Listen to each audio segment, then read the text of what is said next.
जय भीम साथियों, स्वागत है आप सभी का मेरे शिल्पी अम्बेडकर चैनल में। दोस्तों, आज के भीमा एपिसोड ये 18 एपिसोड चल रहा है और इसकी शुरुआत भीमा से ही होती है। भीमा से, उनके बाबा से और उनके माई से। दोस्तों, आप सभी जानते हैं कैलासा बुआ एक साजिश रची हुई थी। वो अपने समाज वालों के साथ मिलकर के एक योजना बनाती है और वो सभी आपस में ये योजना बनाती है कि किसी भी छोटी समाज के लोगों को ना वो अपने घर पे काम नहीं देंगे या फिर अपने खेतों में काम नहीं देंगे। और ये बात भीमा के बाबा खुद ही बताने आते हैं सभी को। तो ये सुनने के बाद सभी लोग भाग करके कैलासा बुआ के पास चले जाते हैं माफ़ी मांगने के लिए। जितने भी उनके समाज के लोग थे सभी चले जाते हैं उनसे माफ़ी मांगने के लिए। दोस्तों, उसके बाद भीमा के जो बाबा थे उनकी आई को समझा रहे थे कि भीमा को पढ़ाई लिखाई छोड़ देने के लिए बोल दो, क्योंकि एक तरफ तो गरीबी है और दूसरी तरफ भीमा की शिक्षा आगे तक नहीं बढ़ेगी। इसीलिए मैं कह रहा हूँ कि भीमा तुम पढ़ाई छोड़ दो। अगर तुम पढ़ाई छोड़ दोगी तो कम से कम ये लोग भूखे तो नहीं रहेंगे, जिंदा तो रहेंगे खा पी करके। इसीलिए बार बार मेवा अपनी बेटी और अपने पत्नी को समझा रहे थे, लेकिन धनिया भी उनको समझा रही थी कि आप कैसी बातें कर रहे हैं, ये भीमा को पढ़ाई करने दीजिए, हम सभी देख लेंगे कि आगे क्या करना है। वैसे ही हम रोज घुट घुट के मरते ही हैं और आगे भी ऐसे ही जी लेंगे, लेकिन अपनी बेटी को पढ़ाई नहीं छोड़ने दे सकते हैं। भीमा भी उनसे यही बात कह रही थी। उसी समय जब बाबा साहब आते हैं तो बाबा साहब को देख करके भीमा साइड में चली जाती है उनसे बात करने के लिए। और वो यही पूछ रही थी कि बाबा साहब आप ही बताइए कि मैं कैसे बाबा को यकीन दिलाऊं कि मैं अपनी पढ़ाई भी पूरी करूंगी और अपने समाज की जो दशा है उसको भी मैं सुधारूंगी। तो बाबा साहब भी यही बात उनको समझा रहे थे कि तुम्हारे बाबा भी एक तरह से सही कह रहे हैं, लेकिन हाँ भीमा, वो क्या करना है, कैसे तुम करोगी कि मतलब कि तुम्हारा पढ़ाई भी चालू रहेगा और तुम अपना समाज को भी सुधार सकोगी, उनको भूखे भी रहने नहीं दोगी। तो ये यकीन तुम्हें खुद ही दिलाना होगा, वो मैं बताऊंगा नहीं। इतना कह के मतलब कि बाबा साहब और भीमा दोनों बात कर ही रहे थे। तो मेवा जो थे ना अपनी पत्नी धनिया से पूछ रहे थे कि भीमा किससे बात कर रही है। तो धनिया उनको बताती है कि भीमा अपने काल्पनिक में बाबा साहब से बात करती रहती है। देखिएगा वो आपकी सवाल का भी जवाब ढूंढ के लाएगी। उनको हमेशा उनको लगता है कि वो उनको बाबा साहब दिखाई देते हैं, इसीलिए वो हर चीज़ का समाधान बाबा साहब से ही ढूंढती है। तो आपको भी वो आपका सवाल का जवाब लेकर के आएगी। दोस्तों, वही होता है, भीमा आती है और अपने बाबा को समझा रही थी कि एक पलड़ा पे तो ऐसे ही भीमा का किताब रखे हुआ था, बस्ता उस्ता उनका रखा हुआ था, एक पलड़ा खाली था और उन दोनों को बराबर करना था। भीमा एक पलड़ा पे अपना हाथ रख करके दोनों को बराबर करती है। ऐसे करने के बाद वहाँ पे जितने भी उनके समाज वाले लोग थे सभी आ जाते हैं। लेकिन दोस्तों, दुख की बात ये थी कि उन सभी के चेहरे पे कालिक पुता गया था। वहाँ आने के बाद वो सभी कहते हैं कि भीमा, हम लोगों का भी समाधान तुम्हें ही ढूंढना होगा।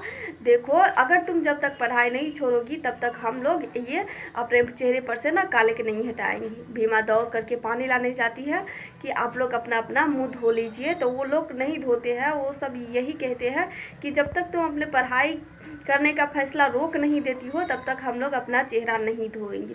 इतना कहके सभी वहाँ से चले जाते हैं। दोस्तों, उनके जो चाचा थे छबीला और उनके भाई जो थे वो दोनों को बहुत अफसोस हो रहा था। एक तरफ वो लोग गरीबी से जूझ रहे थे और ये चाह रहे थे कि भीमा पढ़ाई करे, पढ़ लिख करके हमारे समाज को सुधार सकती, कुछ तो रंग लाएगी व्यवस्था में। लेकिन इतना मजबूर थे कि वो भीमा को आगे तक पढ़ाई भी नहीं करवा सकते थे। चाह करके भी वो लोग कुछ नहीं कर पा रहे थे। उन सभी को यही लग रहा था कि अब भीमा को पढ़ाई छोड़नी होगी, क्योंकि ऐसी दशा में कहाँ तक भीमा पढ़ाई कर पाएगी। उसके बाद दोस्तों रात हो जाती है। रात के समय भी सभी लोग बैठे हुए थे और सब अपने अपने चेहरे पे काले पोते ही हुए थे और सब इंतज़ार कर रहे थे कि कब भीमा ये फैसला करेगी कि वो पढ़ाई छोड़ रही है। लेकिन दोस्तों, अभी तक तो भीमा ऐसा कोई फैसला नहीं करती है। अब देखिए क्या आगे होता है, वो मैं अगले एपिसोड में बताऊंगी। दोस्तों, इस बात से ना ये सब बहुत खुश थे, जो कैलासा बुआ, उनके बेटे, उनके बहू, ये सब बहुत खुश थे। कि चलो उनके समाज वालों ने तो कुछ तो अच्छा किया दोस्तों। वो तो बस कालिक लाते हैं, उनके बेटे पवन जो था वो कालिक लेकर के आते, लेकिन ये जो लोग थे सब खुद ही अपने चेहरे पे कालिक पोत लेते हैं, वो भी उन लोगों के कहने पे। और साथ में वो लोग ये भी कह देते हैं कि जब तक भीमा अपना पढ़ाई करने का फैसला छोड़ नहीं देती है तब तक हम लोग अपने मुँह पर से कालिक नहीं हटाएंगे। यह सुन के कलिका सिंह थे बहुत हंस रहे थे, बहुत खुश हो रहे थे और कह रहे थे कि अम्मा उन सभी के चेहरे पे कालिक देख करके तो मुझे इतना हंसी लग रहा था, इतना हंसी लग रहा था। और ऊपर से वो लोग ये कह रहे हैं कि हम सारी रात दिन रखे रहेंगे अपने चेहरे पे कालिक जब तक भीमा ये पढ़ाई करने का फैसला नहीं छोड़ देती है। इसीलिए वो बहुत हंस रहे हैं। वहाँ पे जो उनकी पत्नी थी वो भी बहुत हंस रही थी। यह सुनने के बाद वो अपने पति से कह रही थी कि सुनिए ना, ये सब सुन सुन के तो मुझे बहुत अच्छा लग रहा है, इसीलिए मैं आपसे कह रही हूँ कि एक मेरे लिए काली साड़ी खरीद के ला दीजिए। इतना सुनते ही कैलासा बुआ एकदम गुस्सा हो जाती है। गुस्सा तो होती है, साथ में कहती है कि जाओ जाके खाना लेकर के आओ, भूख लगा हुआ है। तो उनकी बहू उनको बताती है कि अम्मा हम तो अभी खाना बनाए ही नहीं है, यही सब देखने में रह गए, इतनी खुशी हो रही थी इसके वजह से मैं खाना बनाई ही नहीं।